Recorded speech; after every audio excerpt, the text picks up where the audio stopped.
어릴 적에 저는 할머니 댁에서 자랐습니다. 전라북도 부안군 포안면 신월리라는 데서 자랐습니다. 231번지.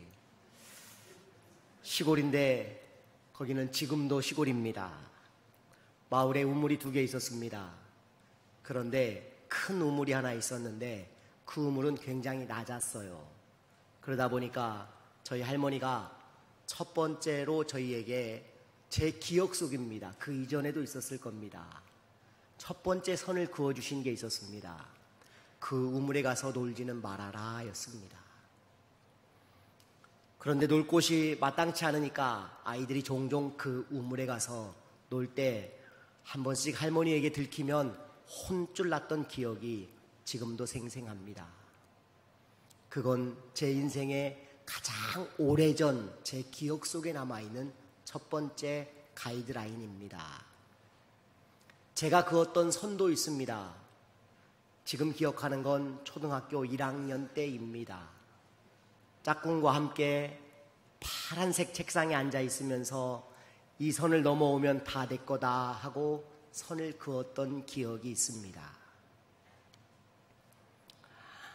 여러분 살면서 나름의 경계선을 그어보신 적도 있으시고 그 경계선 안에 갇혀본 적도 있습니다. 여자분들은 어릴 적에 팔방이라는 걸 기억하실지 모르겠습니다. 조금 끄떡끄떡 해주시면 도움이 될 텐데. 예, 팔방 아시죠? 얼마나 재밌습니까? 해질 때까지 그렇게 재미있게 하던 걸 우리 애들에게 가르쳐주지 않습니다. 그 재밌는 건 나만 알아야 해. 넌 공부만 해야 해. 학원에 가야 해. 그러면서 알려주지 않습니다. 그런데 그 팔방도 아주 중요한 게 있습니다. 금을 밟으면 안 됩니다. 오징어 게임이 있지요. 전 세계를 열광하게 만들었던. 밟아도 되는 금이 있고 밟으면 안 되는 선이 있습니다. 오늘 그 선의 이야기를 하려고 합니다.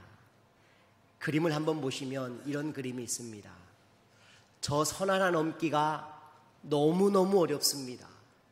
누가 그었는지 모르지만 너무너무 저 선을 넘기가 어렵더라라는 것입니다. 두 번째 그림은요, 우리는 매일 저 선 앞에 섭니다. 하루를 시작하기 위해, 또 때로는 새로운 출발을 하기 위해, 또 안전선도 있고 경계선도 존재합니다. 세 번째 그림은 선을 보시면 선이 없어 보이지만 바닥에도 선이 있고 나무도 나무대로 선이 존재합니다. 네 번째 그림을 보면 저렇게 지평선이 보입니다. 그리고 하늘선이 보입니다. 다섯 번째 그림입니다. 선을 무시하고 걷는 사람들, 무단횡단을 하는 사람들, 여러분 저런 사람들을 뭐라고 부르는 줄 아십니까? 법 없이도 살 사람들, 이렇게 불러도 괜찮습니다. 성경에도 선이 있습니다. 아니요, 성경은 선 이야기입니다. 창세기 1장 1절부터 그렇습니다. 히브리어로 브레시트 바라 엘로힘 에트 샤마임 워 에트 하레츠라고 부릅니다. 여러분이 모르니까 제가 마음대로 해도 괜찮다는 거. 딱 그거 하나밖에 모른다는 거. 그러니 긴장하지 않으셔도 된다는 거. 이 창세기 1장 1절의 내용이 뭡니까? 태초에 하나님이 천지를 창조하셨다는 겁니다. 하늘과 땅의 경계선이 생겼다는 겁니다. 천지를 나누셨다는 겁니다. 그리고 창세기의 가장 핵심이 되는 경계선이 있습니다. 하나님이 이거는 건드리지 말라고 하신 게 있습니다. 뭘까요? 선악과입니다. 그것도 선입니다. 넘어서는 안 되는 선입니다. 출애굽기 가볼까요? 출애굽기 20장에 가면 10계명이 있습니다. 그것도 살면서 지켜야 할 선입니다. 레위기는 어떻습니까? 레위기는 조금 더 구체적인 선들이 너무 많습니다. 제사에 관해서, 그리고 정결함에 대해서 여러 가지 법들이 수없이 선으로 그어져 있는 것이 레위기의 이야기입니다. 계속 제가 본문 설교하다가 오늘은 제목 설교합니다. 선에 대한 이야기. 선, 사사 시대에 그 경계선 안에 있었을 때에는 샬롬이었습니다. 그러나 선을 벗어나면 이방인들의 압제가 존재했지요. 마태복음 5장 17절에 보니까 내가 율법이나 선지자를 폐하러 온 줄로 생각하지 말라. 폐하러 온 것이 아니요 나는 완전하게 하러 오셨다고 예수님 말씀하셨습니다. 무너진 선을, 흐려진 선을 더 분명하게 하시려고 우리에게 오셨다고 말씀하십니다. 그렇다면 예수님께서 그 선을 더 분명하게 하셨다는 의미는 우리를 더 힘들게 하기 위해 오신 선이 아닙니다. 그 선은 생명의 선이라는 이야기를 주님이 하고 계신 것입니다. 왕들을 보면 경계선을 넘어가지 않았을 때에는 선한 왕으로 성경이 평가합니다. 그러나 선을 넘었을 때에는 언제든 그들은 악한 왕이었습니다. 사울왕을 보십시오. 언제 가장 크게 무너집니까? 그가 무너졌던 것은 선을 넘었을 때, 제사장이 해야 할 일을 그가 하려고 했을 때 하나님이 기뻐하지 않으셨습니다. 다윗을 보십시오. 그도 실수가 있었지만 경계선 안에, 그리고 때로는 넘어섰을 때에는 반드시 회개하려고 애썼던 왕이 다윗이었습니다. 그래서 하나님께서 그를 기뻐 받으셨던 것이지요. 제사장 가운데 슬픈 제사장이 있습니다. 엘리 제사장입니다. 얼마나 안타깝습니까? 아들들이 경계선을 넘어버린 것입니다. 결국 징계를 당하게 됩니다. 성경은 이렇게 끝없이 선에 대한 이야기로 가득 차 있더라는 것입니다. 창세기에 주력하는 사역이 무엇인 줄 아십니까? 나누는 것이 창세기의 이야기입니다. 하나님께서 공허와 혼돈을 정리하셨습니다. 2절이 뭡니까? 땅이 혼돈하고 공허하며 흑암이 깊음 위에 있고 하나님의 신이 수면을 운행했다고 말하고 있습니다. 시작은 혼돈과 공허, 즉 무질서였습니다. 그런데 그 무질서를 하나님이 질서를 잡아가시는 과정이 등장합니다. 1장만 보더라도 나누는 것이 나옵니다. 빛과 어둠을 나눕니다. 4절입니다. 6절에 가보면 물과 물로 나눕니다. 아랫물과 윗물을 나누었지요. 14절에 가면 낮과 밤을 나누셨습니다. 시작이 그렇습니다. 공허와 혼돈의 세계를 나누면서 인류는 시작되고 있었던 것입니다. 태초에 그래서 선이 있었습니다. 선악과를 여러분 조금 수준 높게 그림을 그려보면 인간이 자연의 것을 따먹고 훼손하는 순간부터 벌어진 관계의 그림입니다. 한번 보시겠습니다. 원래 우리는 다스리고 정복할 수 있도록 되어 있습니다. 그런데 다스림을 빼앗겨버린 상태가 되었을 때 하나님이 기뻐하지 않습니다. 하나님을 우선하지 않게 되는 것이지요. 그런데 이 선이 무너진 것입니다. 저는 오늘 본문을 중심으로 그 무너진 선 이야기, 그리고 선을 지키는 한 사람의 이야기로 함께 은혜를 나누려고 합니다. 하나님께서 사람에게 주신 하나님의 명령이 있었습니다. 창세기 1장 28절입니다. 같이 한번 읽어보겠습니다. 하나님이 그들에게 복을 주시며 하나님이 그들에게 이르시되 생육하고 번성하여 땅에 충만하라. 땅을 정복하라. 바다의 물고기와 하늘의 새와 땅에 움직이는 모든 생물을 다스리라 하시니라. 아멘. 인간에게 허락하신 첫 번째 사명입니다. 땅을 정복하고 다스리고 번성하라는 것입니다. 번성, 얼마나 좋은 단어입니까? 그런데 오늘 창세기 6장의 본문을 들어가 보면 그 번성이 문제가 되어 버렸습니다. 올바르지 않은 그런 번성을 가지고 간 것입니다. 하나님의 명령대로의 번성이 아니라 힘이 우선하는 번성을 만들어 버린 것입니다. 그러니 오늘 본문을 들여다보면 온갖 썩은 내가 되고 온갖 인간의 악취가 가득한 냄새가 오늘 본문 가운데 나고 있는 것입니다. 하나님의 아들들, 그리고 사람의 딸들이라는 표현이 등장합니다. 여기 하나님의 아들들은 정확하게 표현하면 셋의 자녀들을 말합니다. 그 후예들을 가리키고 있는 것입니다. 그런데 사람의 딸들이라고 표현한 것은 힘의 논리를 말하고 있는 것입니다. 힘 있는 자들이 힘 없는 자들을 지금 짓밟고 있는 상태를 이야기하고 있는 것입니다. 본문 3절에 보면요, 여호와께서 이르시되 나의 영이 영원히 사람과 함께하지 아니하리니 이는 그들이 육신이 됨이라. 그러나 그들의 날은 120년이 되리라 하시니라. 여러분, 이게 무서운 말입니다. 너무 무서운 말입니다. 보십시오. 하나님의 영이 영원히 사람과 함께하지 않겠다라는 말, 얼마나 무서운 말입니까? 이 본문을 공동번역으로 읽어보면 이렇습니다. 공동번역입니다. 같이 읽어보실까요? 그래서 야훼께서는 사람은 동물에 지나지 않으니 나의 입김이 사람들에게 언제까지나 머물러 있을 수는 없다. 사람은 120년밖에 살지 못하리라 하셨다. 여러분, 여기에 빨간 글씨 보십시오. 사람은 동물에 지나지 않으니, 하나님이 없는 존재가 되어버리면 동물에 지나지 않는 존재라고 오늘 성경이 우리에게 말하고 있다는 사실을 여러분 마음 깊이 새기셔야 합니다. 그래서 우리 안에 하나님이 있어야 하는 것입니다. 주의 영이 머무는 삶이 되어야 하는 것입니다. 하나님은 공부를 많이 한 것으로 우리를 기준 삼지 않습니다.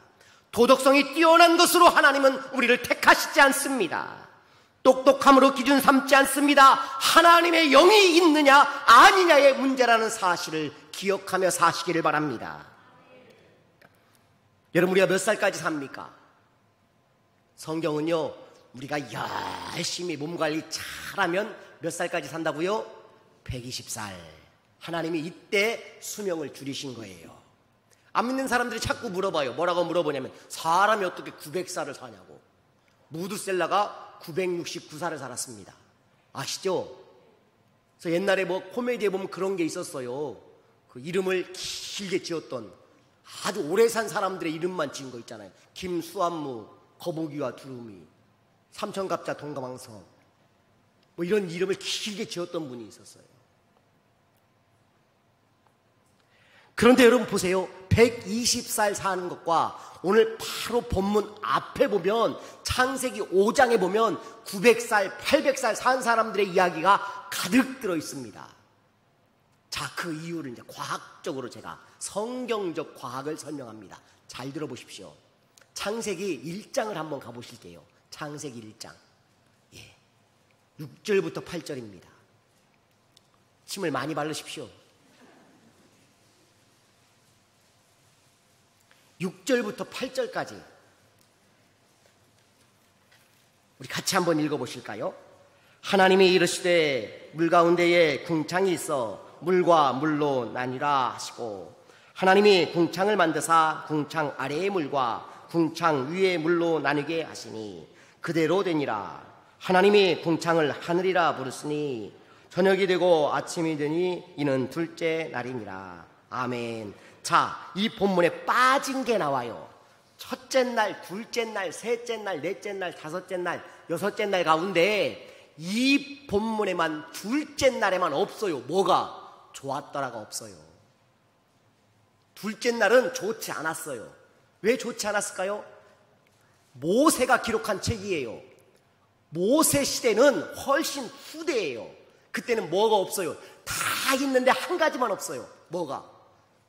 하늘 위에 있는 물이 다 쏟아져 버린 거예요. 언제요? 노아 홍수 때 쏟아진 거예요. 그래서 그 물이 없어요. 그럼 보이질 않는데 좋았다고 기록할 수가 없는 거예요. 이해되세요? 네. 그래서 좋았더라가 둘째 날은 없습니다. 자, 그런데 그러면 노아 때 왜 이렇게 수명이 줄었는가? 물이 다 쏟아져 버리니까 이 둘레가 지구를 감싸고 있는 하늘 윗물이 어떻게 된 겁니까? 하늘 위에 있는 물이 다 쏟아져 버리니까 하늘 위에 있는 물이 있을 때에는 900살을 살았어요. 왜? 자외선, 가시광선, 이 모든 것이 하늘 위에 있는 물이 지구를 감싸면서 완전히 투과하지 못하도록 감싸주는 힘이 있었단 말이에요.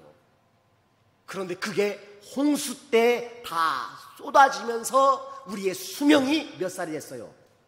120살이 됐어요. 120살까지 사는 은혜가 있기를 축원합니다. 한번 옆에 계신 분 인사하시죠. 120살까지 삽시다.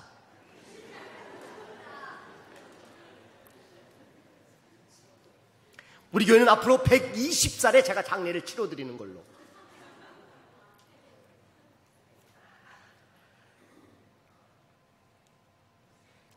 여러분, 그렇게 하나님이 인간의 수명까지 낮추실 정도로 분노하고 계신 거예요.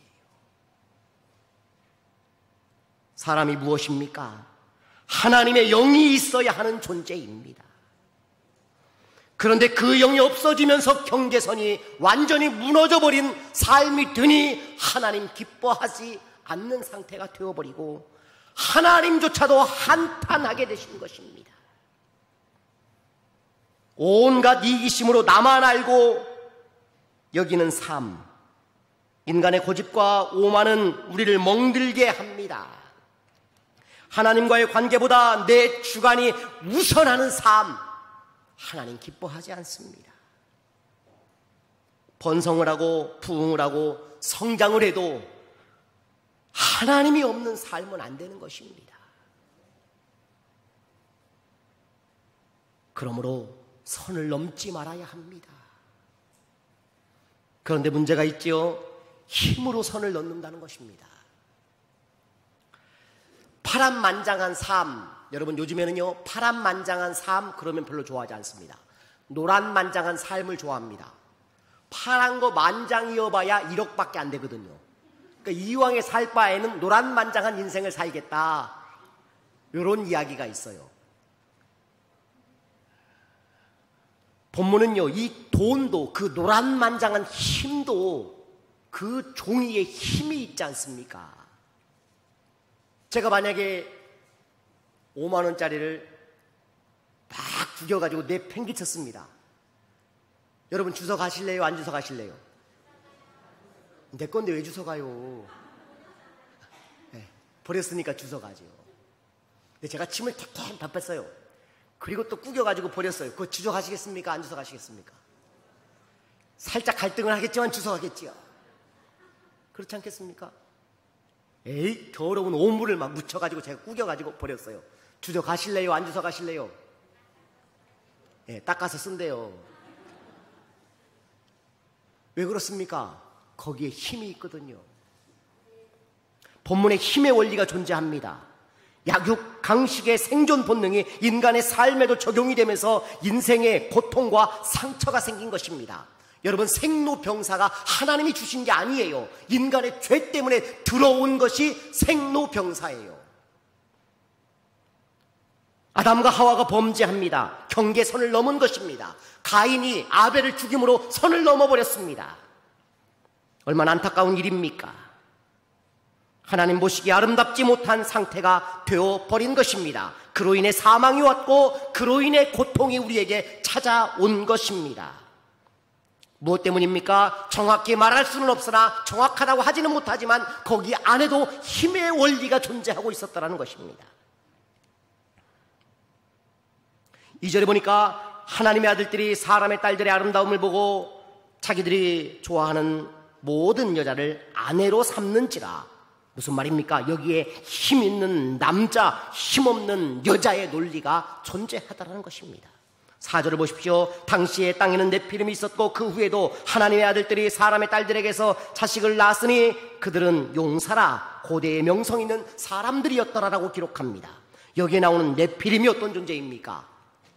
인터넷을 찾아보면 네피림이 이런 그림들이 존재합니다. 한번 보시죠. 예, 해골이 어마어마하지요. 예, 또 넘겨주시죠. 예, 무시무시합니다. 예, 해골을 저렇게 그 수레에다가 하나를 실어서 세 사람이 밀고 갈 정도가 되어 있습니다. 또 하나 넘겨주시죠. 예, 포크레인 그 옆에서 작업하고 있는 모습입니다. 또 하나 넘겨주시겠습니다. 저게 이제 큰 사람을 놓고 옆에서 이제 사람이 발굴을 하고 있는 장면이고요. 또 한 그림, 저렇게 이제 큰 사람들이 인류에 존재하고 있었다는 겁니다. 그런데 이제 이거 이 사람들이 네피림이다 아니다 정확한 진위를 알 수는 없습니다. 그러나 네피림일 것이다 라고 이야기하는 사람들이 있더라고요. 어쨌든 이런 설이 있다라는 것 정도는 우리가 알아도 괜찮을 것 같고요. 그런데 중요한 건 여기에도 힘의 원리, 힘센 사람이 작은 사람들을 가벼이 여기며 자기 것으로 만들더라는 것입니다. 본문에는 힘 있는 사람이 지배하는 냄새가 가득합니다. 그러나 그곳에는 뭐가 없습니까? 샬롬, 평화가 깨져버렸습니다. 욕망과 고집, 욕정과 무자비함만 존재합니다. 힘은 좋은 것입니다. 힘이 있어야 일도 하지요. 힘이 있어야 나라도 세우는 것입니다. 그러나 힘이 인간의 욕망만 채운다면 그것보다 슬픈 일은 또 없는 것입니다. 힘은 샬롬이 되어야 하고 힘은 하나님을 섬기는 일이 될 때 가치 있는 것이 되지 않겠습니까? 여러분, 전쟁 아시죠? 전쟁. 미르하마라는 단어가 있습니다. 한번 띄워주시겠습니다. 미르하마, 전쟁. 저 히브리어로 미르하마, 아래에 있는 단어가 미르하마 전쟁이라고 부릅니다. 그런데 그 가운데 쏙 들어가 있는 게 있습니다. 저게 뭔지 아십니까? 빵입니다. 빵. 뭐라고 부르느냐? 레헴이라고 부릅니다. 우리 잘 알잖아요. 베들레헴 하면 베트라는 말은 집이라는 말이에요. 빵집 베들레헴. 베트 다윗, 그럼 무슨 뜻일까요? 다윗의 집. 그렇죠. 베트 야곱, 그러면 야곱의 집. 베들레헴은 빵집, 가난한 동네였거든요. 떡집, 이런 뜻을 가지고 있습니다. 그런데 전쟁이라는 단어를 히브리어는 저렇게 아름답게 표현하고 있어요. 빵을 뺏는 것이 전쟁이라는 거예요. 그래서 남자들이 군대 가면 총을 쏘잖아요. 무슨 소리가 납니까? 그렇죠. 빵 소리가 나오는 거예요. 빵 뺏는 이야기. 근데 부자들은요, 빵으로 듣지 않아요. 빵 대신에 뭐라고 들을까요? 총을 쏠 때 땅 하고 듣습니다. 이게 부자들이 듣는 소리예요. 땅 소리로 알아듣는 거예요. 땅 싸움이라고 생각하는 거죠.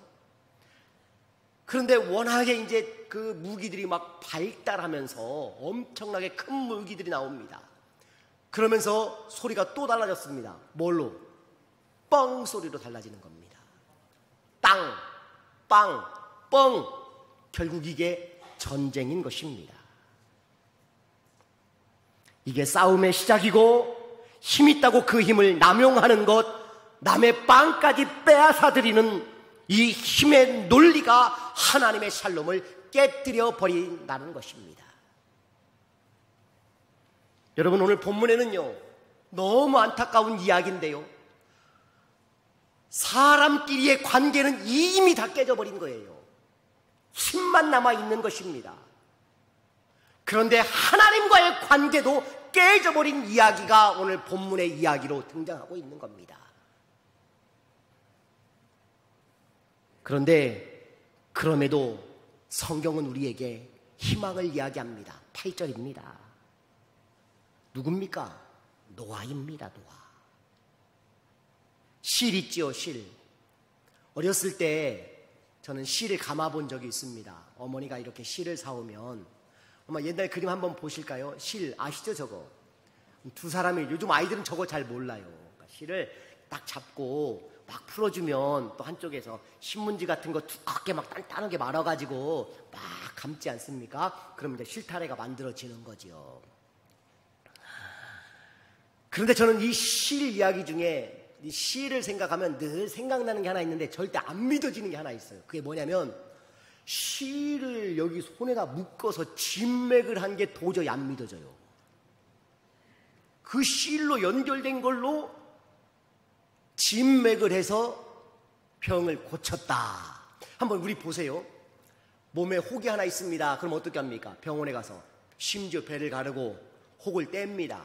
그리고 위에 병원, 상급 병원에다가 조직을 검사해가지고 그래갖고 와야 이것이 사한 것인지 죽은 것인지 살 것이 죽을지를 판단할 정도인데, 실로 연결해서 그 허준 씨가 모든 질병을 고쳤다. 이건 두 가지입니다. 기적이거나 뻥이거나. 그렇지 않겠어요? 그런데 왜 그렇게 진맥했습니까?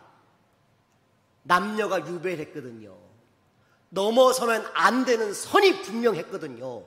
그것 때문에 결국 그 선을 가지고 또 그 유별이라는 그 선 때문에 또 다른 선을 가지고 진맥할 수밖에 없는 상태가 되었던 것입니다. 그런데 8절에 보니까 그러나 노아는 여호와께 은혜를 입었더라. 세상이 아무리 악해도 그러나 나는 하나님 앞에 변치 않는 사람으로 여전히 서 있는 은혜가 있기를 축원합니다. 다른 성경에 보니까요, 표준세번역, 공동번역, 현대인의 성경 똑같이 번역합니다. 노아는이라고 하지 않고 노아만은이라고 더 분명하게 언급하고 있습니다. 영어 성경에는요, eyes of the Lord라고 기록합니다. 하나님의 눈에 든 사람 노아라고 표현하고 있다는 것입니다. 오직 하나님의 눈에 든 한 사람이 있었으니 그가 노아였고, 인류가 다시 살아남을 수 있는 희망이 바로 그 한 사람 때문이었다는 게 얼마나 우리에게 큰 은혜입니까? 세상이 아무리 독해도, 세상이 아무리 악해도 하나님의 사람으로 살아가는 것이 우리의 사명입니다. 사랑하는 성도 여러분, 오늘 우리도 그 한 사람이 되는 은혜가 있기를 축원합니다. 하나님조차 슬픔을 이기지 못하고 인간 지으심을 후회하고 있을 때, 그러나 한 사람, 그 한 사람 때문에 인류가 보호되고 오늘 우리가 살게 된 은혜를 얻게 된 것입니다. 하나님은 짐승 같은 수많은 인류보다 한 사람 노아 때문에 마음을 고쳐 먹으셨다는 것입니다. 그래서 한 사람이 중요합니다. 하나님이 찾고 계신 그 한 사람, 헌신하는 한 사람, 변함없이 교회를 지키고 있는 한 사람, 여전히 예배하는 그 한 사람, 하나님이 찾으시고 복 주신다는 것입니다.